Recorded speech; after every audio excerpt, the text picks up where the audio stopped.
ಚಳಿಗಾಲ ಬಂತಂದರೆ ಸಾಕು, ಬೆಟ್ಟದ ನೆಲ್ಲಿಕಾಯಿ ಮಾರ್ಕೆಟ್ನಲ್ಲಿ ಬರಲಿಕ್ಕೆ ಶುರುವಾಗುತ್ತೆ. ಇದು ಬೆಟ್ಟದ ನೆಲ್ಲಿಕಾಯಿ ತಿನ್ನುವುದು ತುಂಬ ಒಳ್ಳೆಯದು. ನೆಲ್ಲಿಕಾಯಿಯನ್ನು ಆಯುರ್ವೇದದಲ್ಲಿ ಬಹಳ ಪ್ರಯೋಜನಕಾರಿ ಎಂದು ಹೇಳಲಾಗಿದೆ. ಖಾಲಿ ಹೊಟ್ಟೆಯಲ್ಲಿ ಬೆಟ್ಟದ ನೆಲ್ಲಿಕಾಯಿ ಅಥವಾ ಜ್ಯೂಸ್ ಕುಡಿಯೋದ್ರಿಂದ ಆರೋಗ್ಯಕ್ಕೆ ತುಂಬ ಒಳ್ಳೆಯದು. ಎಲ್ಲರಿಗೂ ನಮಸ್ಕಾರ. ಆಹಾರ ಸಿರಿ ಚಾನಲ್ಗೆ ತಮಗೆಲ್ಲರಿಗೂ ಸ್ವಾಗತ. ಹಾಗಿದ್ರೆ ಬೆಟ್ಟದ ನೆಲ್ಲಿಕಾಯಿ ಕ್ಯಾಂಡಿಯನ್ನು ಮಾಡೋದು ಹೇಗೆ ಅಂತ ತೋರಿಸಿಕೊಡ್ತಾ ಇದ್ದೀನಿ. ಇಲ್ಲಿ ನೋಡಿ, ನಾನು ಬೆಟ್ಟದ ನೆಲ್ಲಿಕಾಯಿ 1 kgಯಷ್ಟು ತೊಗೊಂಡಿದ್ದೀನಿ. ಇದು ಚೆನ್ನಾಗಿರೋ ಬೆಟ್ಟದ ನೆಲ್ಲಿಕಾಯನ್ನೇ ತೊಗೊಳ್ಳಿ. ಅಲ್ಲಲ್ಲಿ ಕಲೆಯಾಗಿರುವಂಥದ್ದು ತೊಗೊಳ್ಳಿಕ್ಕೆ ಹೋಗಬೇಡಿ. ಅಲ್ಲಲ್ಲಿ ಎಲ್ಲಾದರೂ ಕಲೆ ಇದ್ದರೆ ನಡೆಯುತ್ತೆ, ಬಹಳಷ್ಟು ಕಲೆಗಳಿರುತ್ತೆ ನೋಡಿ, ಅಂಥದನ್ನು ತೊಗೊಳ್ಳಿಕ್ಕೆ ಹೋಗಬೇಡಿ. ಈಗ ಇದನ್ನು ನಾನು ಬೇಯಿಸ್ಕೊಳ್ತೀನಿ. ಅಂದರೆ ನೀವು ನೀರಿನಲ್ಲಿ ಹಾಕಿನೂ ಬೇಯಿಸ್ಕೋಬಹುದು, ಅಥವಾ ಸ್ಟೀಮರ್ ಇದ್ದರೆ ಸ್ಟೀಮರ್ನಲ್ಲಿನೂ ಕೂಡ ಹಾಕಿ ಬೇಯಿಸ್ಕೋಬಹುದು. ಇಲ್ಲಾಂದರೆ ನಾನಿಲ್ಲಿ ಈ ರೀತಿ ಬೇಯಿಸ್ಕೊಳ್ತಾ ಇದ್ದೀನಿ ನೋಡಿ, ಈ ರೀತಿಯೂ ಬೇಯಿಸ್ಕೋಬೋದು. ನೀವು ಏನು ಮಾಡಿದ್ರೂ ಈ ನೆಲ್ಲಿಕಾಯಲ್ಲಿಂದ ಪೋಷಕಾಂಶಗಳು ಹಾಳಾಗದೆ ಹಾಗೆ ಉಳಿದಿರುತ್ತೆ. ನೀರಿನಲ್ಲಿ ಹಾಕಿ ನಾವು ಕುದಿಸಿದ್ರೂ ಇದರ ಪೋಷಕಾಂಶಗಳು ಹಾಗೆಯೇ ಇರುತ್ತೆ. ಮತ್ತು ಆ ನೀರನ್ನು ನಾವು ಖಾಲಿ ಹೊಟ್ಟೆಯಲ್ಲಿನೂ ಕೂಡ ನಾವು ದಿನ ಬೆಳಿಗ್ಗೆ ಫ್ರಿಜ್ನಲ್ಲಿ ಇಟ್ಟು ಒಂದು ಬಾಟಲ್ನಲ್ಲಿ ಹಾಕಿಟ್ಟು ಕುಡಿಬಹುದು. ಈಗ ನೋಡಿ, ಇಲ್ಲಿ ಈ ರೀತಿಯಾಗಿ ಸೀಳಬೇಕು ನೆಲ್ಲಿಕಾಯಿ. ಇವಾಗ ಇದು ಬೆಂದಿದೆ ನೆಲ್ಲಿಕಾಯಿ. ಈಗ ಇದನ್ನು ತಣ್ಣಗಾಗಲಿಕ್ಕೆ ಒಂದು ಪ್ಲೇಟ್ನಲ್ಲಿ ನಾನು ಹಾಕಿಡ್ತಾ ಇದ್ದೀನಿ. ಇದು ತಣ್ಣಗಾದ ನಂತರ ನಾವು ಇದನ್ನು ಬಿಡಿಸ್ಕೋಬೇಕು, ಬೀಜ ಬೇರೆ ಮಾಡಬೇಕು. ನೋಡಿ, ಈ ರೀತಿಯಾಗಿ ಬೀಜ ಬೇರೆ ಮಾಡಿ ಇಲ್ಲಿ ತೊಗೊಳ್ಳಿ. ಮತ್ತು ನಾವು ಇದನ್ನು ಮಧ್ಯದಿಂದ ಕಟ್ ಮಾಡಿ ತೊಗೋಬೇಕು.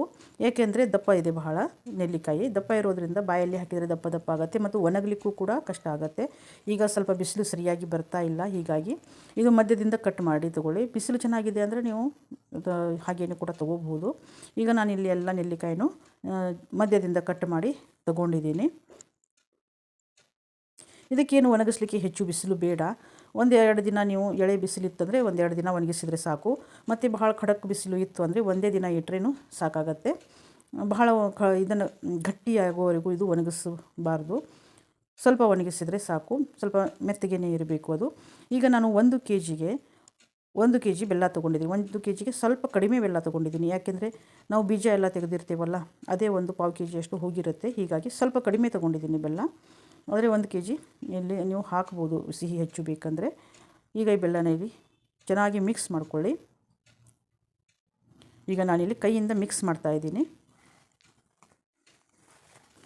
ಇದನ್ನು ಚೆನ್ನಾಗಿ ಮಿಕ್ಸ್ ಆದ ನಂತರ ನಾವು ಇದರ ಮೇಲೆ ಒಂದು ಪ್ಲೇಟನ್ನು ಮುಚ್ಚಿ ಇದನ್ನು 3 ದಿನ ನಾವು ಇಡಬೇಕು. ಇಲ್ಲಿ ನಾನು ನಿಮಗೆ ಟಿಪ್ಸ್ ಹೇಳ್ತಾ ಇದ್ದೀನಿ. ನಾವು ಸಿಹಿ ಪದಾರ್ಥ ಏನೇ ಮಾಡಿದರೂ ಮನೆಯಲ್ಲಿ ಇರುವೆಗಳ ಕಾಟ ಇದ್ದೇ ಇರುತ್ತೆ. ಅದಕ್ಕೋಸ್ಕರ ನಾನಿಲ್ಲಿ ಮಾಡಿದ್ದೀನಿ ಅಂದರೆ ಒಂದು ಸ್ಟ್ಯಾಂಡ್ ಇಟ್ಕೊಂಡಿದ್ದೀನಿ. ಸ್ಟ್ಯಾಂಡ್ ಇಟ್ಟು ಅದರ ಸುತ್ತಲೂ ಅದಕ್ಕೆ ಲಕ್ಷ್ಮಣ ರೇಖಾ ಅಂತ ಕೂಡ ಹೇಳ್ತಾರೆ, ಅದನ್ನು ಈ ರೀತಿಯಾಗಿ ಎಳೆದಿದ್ದೀನಿ ನಾನು, ಬರೆದಿದ್ದೀನಿ. ಅದು ನಿಮ್ಮ ಹತ್ರ ಇಲ್ಲ ಅಂದರೆ ಒಂದು ಪ್ಲೇಟ್ ತಗೊಳ್ಳಿ. ಪ್ಲೇಟ್ನಲ್ಲಿ ನೀರು ಹಾಕಿ ಅದರಲ್ಲಿ ನಾವು ನೆಲ್ಲಿಕಾಯಿ ಹಾಕಿಟ್ಟಿದ್ದೀವಲ್ಲ ಆ ಪಾತ್ರೆಯನ್ನು ಇದರಲ್ಲಿ ಇಟ್ಟುಬಿಡಿ. ಇರುವೆಗಳು ಬರಲ್ಲ.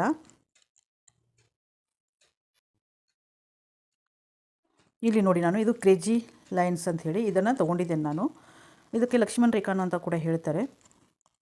ಇದು ನೋಡಿ, ಈ ರೀತಿಯಾಗಿ ಚಾಕ್ ಪೀಸ್ ಇರುತ್ತೆ. ಅದನ್ನು ನಾವು ಬರೆದು ಬಿಟ್ಟರೆ ಆಯಿತು, ಇರುವೆಗಳು ಬರಲ್ಲ, ಜಿರಳೆಗಳು ಕೂಡ ಬರಲ್ಲ ಇದಕ್ಕೆ.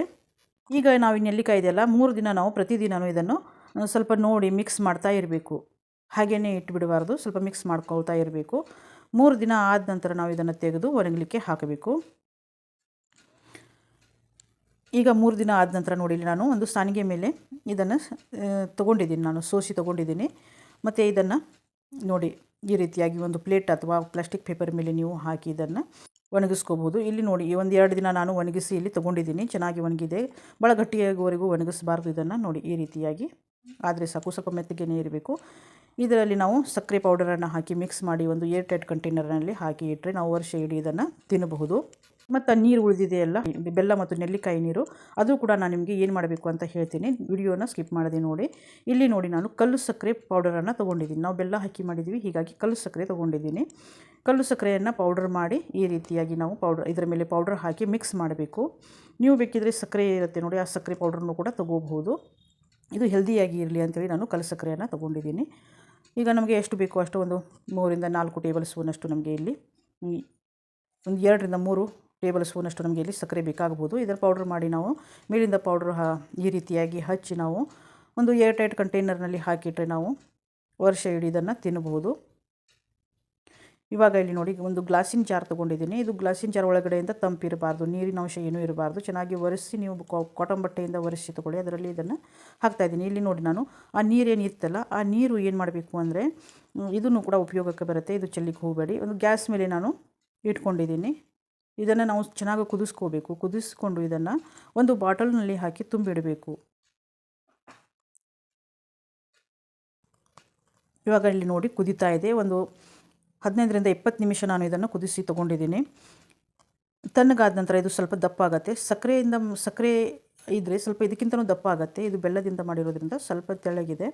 ಇದನ್ನು ಒಂದು ಬಾಟಲ್ನಲ್ಲಿ ಹಾಕಿ ನೀವು ಬೆಳಿಗ್ಗೆ ಎದ್ದ ತಕ್ಷಣ ಒಂದು 2ರಿಂದ 3 ಚಮಚದಷ್ಟು ನಾವು ಆ ಬಿಸಿನೀರು ಬೆಚ್ಚಗಿನ ನೀರಿನಲ್ಲಿ ಅಥವಾ ತಣ್ಣೀರಿನಲ್ಲಿನೂ ಕೂಡ ಹಾಕಿ ನೀವು ಕುಡಿಬೋದು. ಬೆಳಿಗ್ಗೆ ಎದ್ದ ತಕ್ಷಣ ಒಂದು ಗ್ಲಾಸ್ನಷ್ಟು ಕುಡಿದ್ರೆ ಇದು ಆರೋಗ್ಯಕ್ಕೆ ತುಂಬಾ ಒಳ್ಳೆಯದು. ನಮಗೆ ಕೂದಲು ಉದುರೋದು, ಆ್ಯಸಿಡಿಟಿ, ಜೀರ್ಣಕಾರಿ ಸಮಸ್ಯೆಗಳು, ಥೈರಾಯ್ಡ್, ಮಧುಮೇಹ, ದೃಷ್ಟಿ ದೋಷ ಏನಾರು ಇರುತ್ತೆ ನೋಡಿ, ಅದು ರೋಗ ನಿರೋಧಕ ಶಕ್ತಿಯನ್ನು ಕೂಡ ಹೆಚ್ಚು ಮಾಡುತ್ತೆ.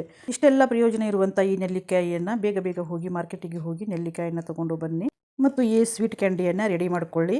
ಈ ವಿಡಿಯೋ ನಿಮಗೆ ಇಷ್ಟ ಆಯಿತು ಅಂದರೆ ಒಂದು ಲೈಕ್ ಕೊಡಿ. ಹಾಗೆಯೇ ನಿಮ್ಮ ಅನಿಸಿಕೆಗಳನ್ನು ಕಮೆಂಟ್ ಮಾಡಿ ಮತ್ತು ಇನ್ನಷ್ಟು ಮುಂದೆ ಬರುವ ವಿಡಿಯೋಗಳಿಗಾಗಿ ಸಬ್ಸ್ಕ್ರೈಬ್ ಮಾಡಿ. ಎಲ್ಲರಿಗೂ ಧನ್ಯವಾದಗಳು.